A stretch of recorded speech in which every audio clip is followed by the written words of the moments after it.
À tous, bienvenue dans cette nouvelle vidéo. Alors aujourd'hui on fait une vidéo papotage, donc on parlera un peu de tout et de rien dans cette vidéo papotage. Alors dans cette vidéo papotage on parlera aujourd'hui en fait de mon parcours d'âme sœur pour commencer. Euh, alors le parcours d'âme sœur c'est très bien, c'est un joli parcours. Par contre, moi je vais vous expliquer ce que j'ai vécu au niveau de mon âme sœur. Euh, alors en fait...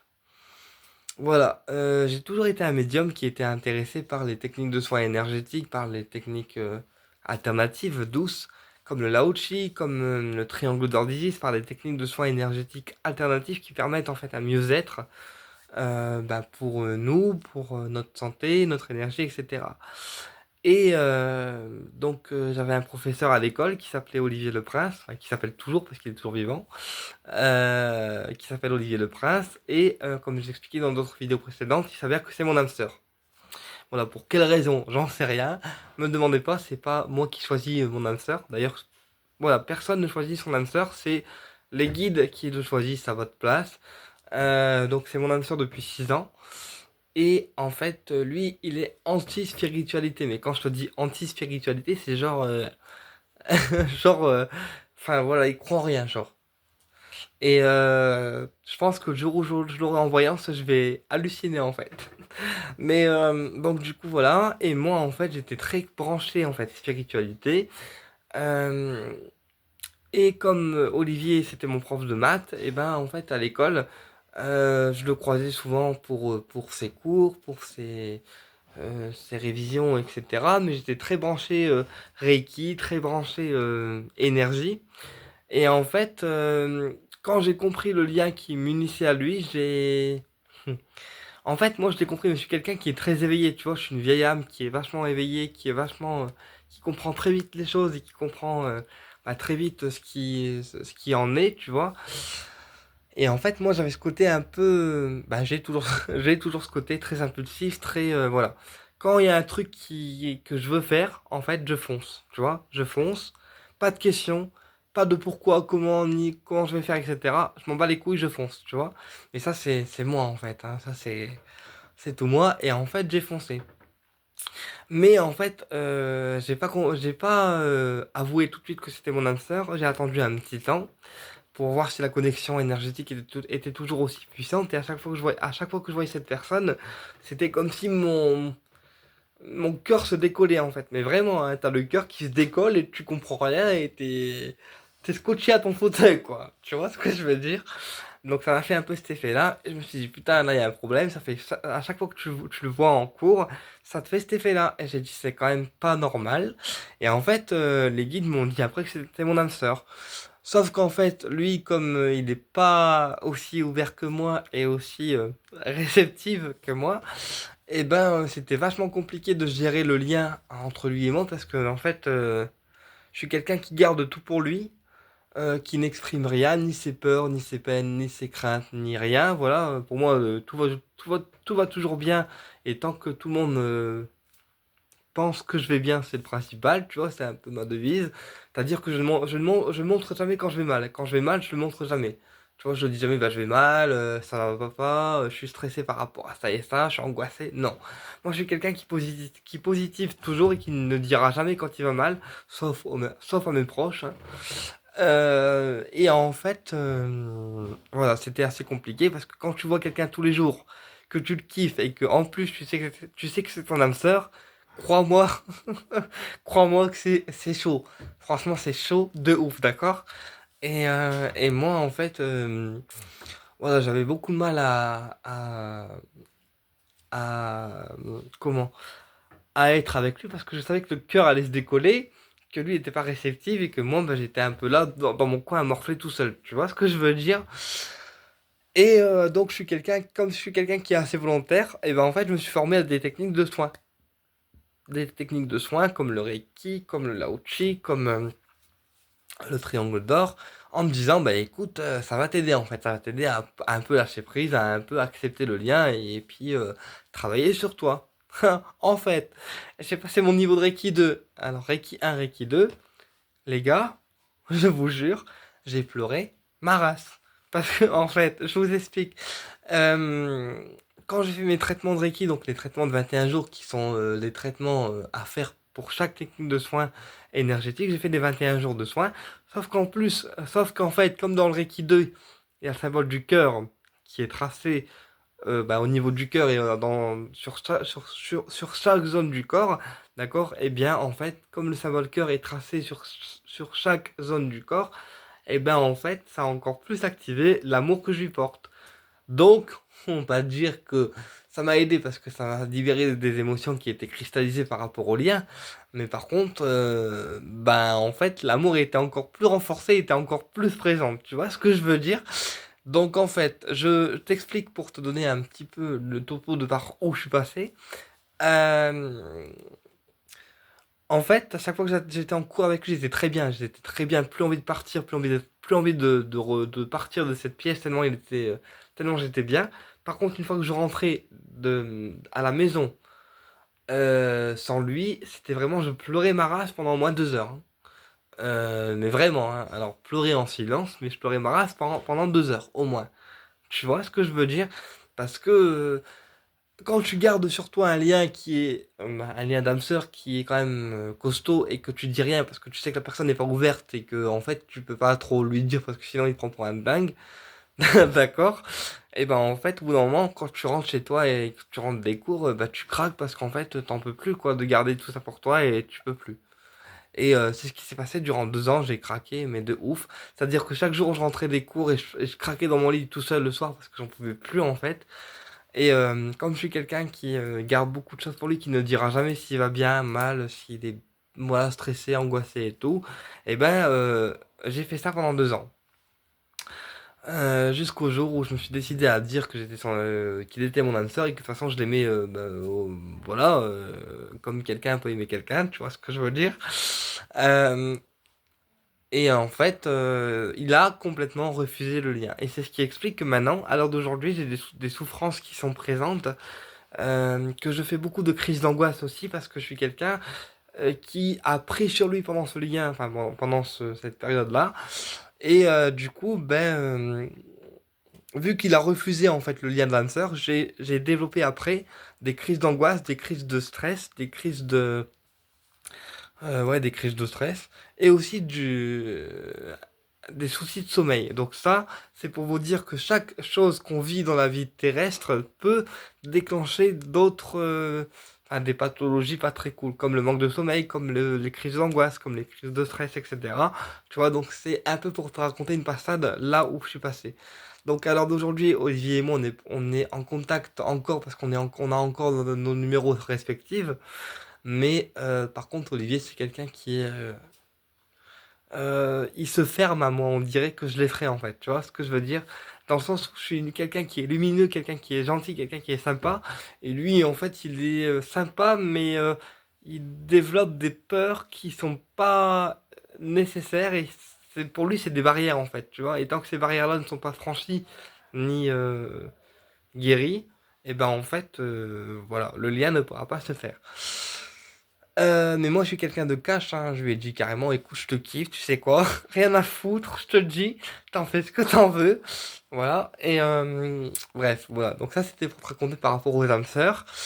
Et du coup, c'est pour ça que moi, après, je suis devenu médium, parce que j'ai décidé de aider toutes les personnes qui étaient en souffrance.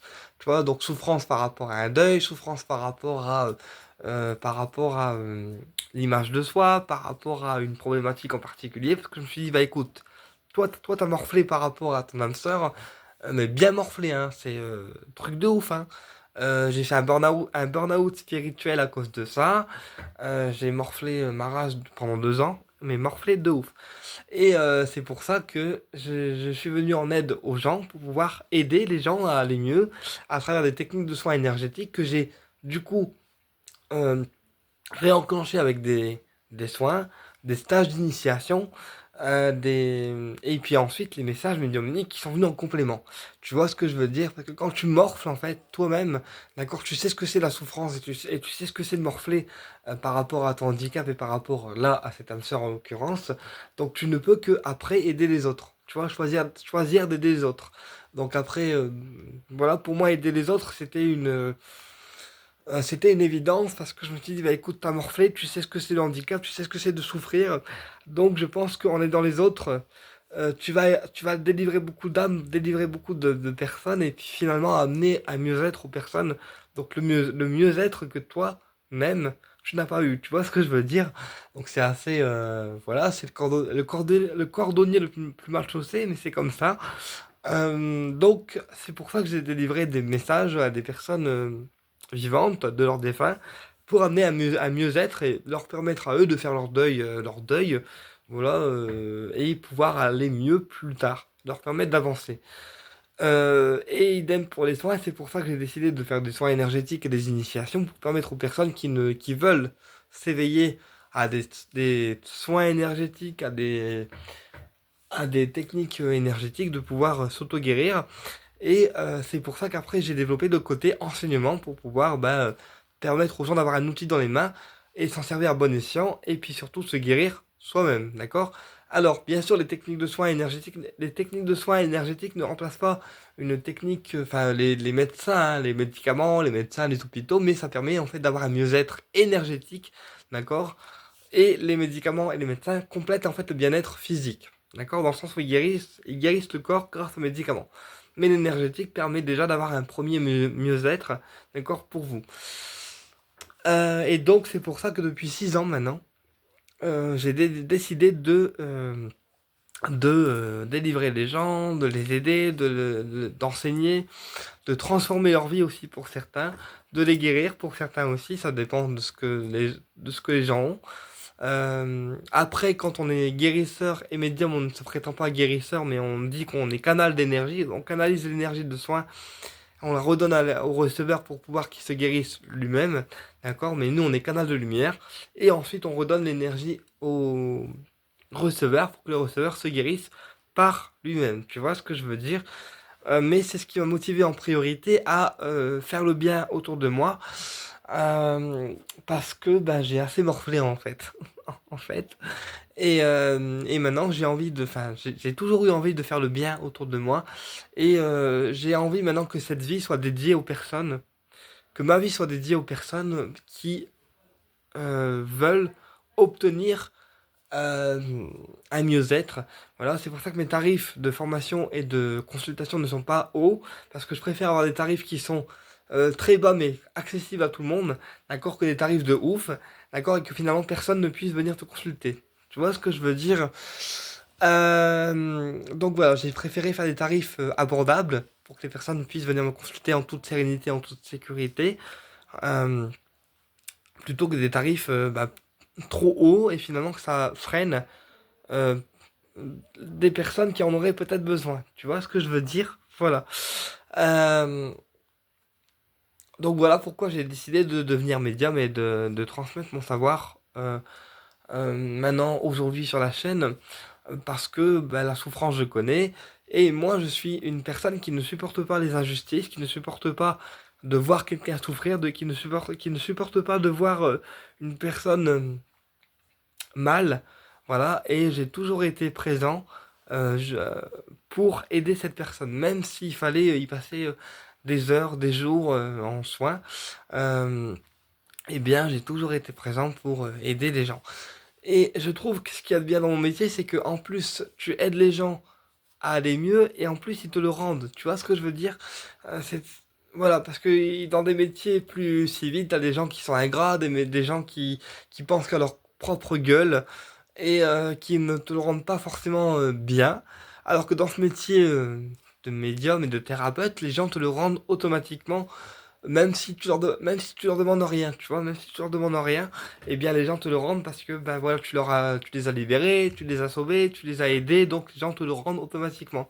Et c'est ce que j'apprécie aussi dans cette chaîne YouTube, c'est que tout le monde qui sont sur cette chaîne me rendent en fait me rendent de l'amour, mais à une puissance vraiment phénoménale. Et j'apprécie beaucoup cette chaîne parce que vous êtes des gens merveilleux et je vous aime très très très fort. Et, euh, et je pense que cette souffrance, elle a été présente comme élément déclencheur pour me dire, voilà, la souffrance, tu sais ce que c'est, maintenant il faut que tu aides les gens. Euh, Voilà. Et après, il y a aussi ce que j'appelle des... pas des retours karmiques, mais des retours d'effets miroirs.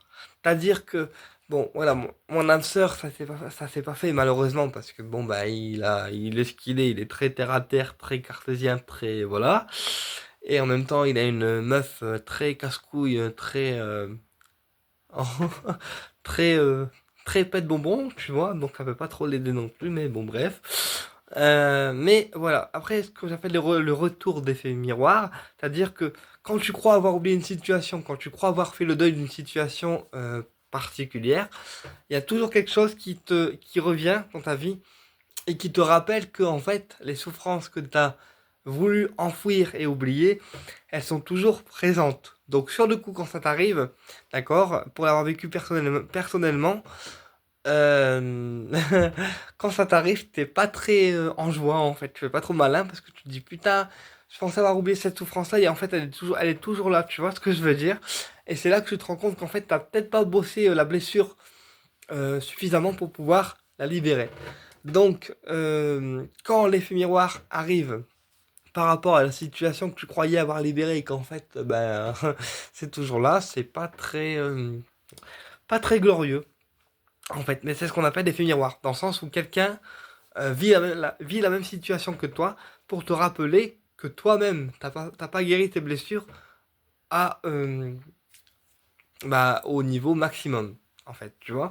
Et c'est pour ça que je dis souvent aux gens que avant d'être médium, il faut guérir nos blessures les plus profondes.